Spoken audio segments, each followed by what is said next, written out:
1 বছর হয়ে গেল আমাদের এই মোটর ভ্যান চড়া হয়নি। আজকে সেই সুযোগ পেয়েছি, যাচ্ছি আমার ননদের বাড়িতে। আর তাদের বাড়ি যাওয়ার পথেই এই মোটর ভ্যান অবশ্যই চড়তে হয়। আরও একটা ব্যবস্থা আছে অটোর, সেটা অ্যাভেলেবেল ছিল না সেই মুহূর্তে, তাই আমরা এই মোটর ভ্যানে উঠে বসে পড়লাম। আর ভিডিও ভালো করে করতে পারিনি, সামনে বসেছিলাম, খুব ভয় লাগছিল, যেটুকু পেরেছি করেছি। তারপরে এসেই আগে ছাদে উঠে গেছিলাম। ছাদে উঠে দিদির বাড়িতে এই সুন্দর লাউ গাছটা না দেখালেই নয়। প্রত্যেক বছরই দিদির বাড়ির ছাদে এই লাউ গাছ হয়ে থাকে, প্রায় অনেক ফলন হয়। আর এবারেও তার ব্যতিক্রম কিছুই হয়নি, আমরা অনেক লাউ খাই জানো তো।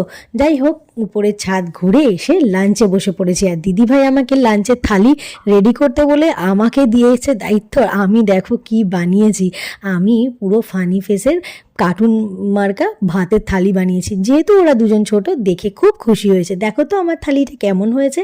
আজকে এই পর্যন্তই বন্ধুরা, এবার আমরা খাওয়া দাওয়া করি। দেখা হচ্ছে অন্য একটি ব্লগে।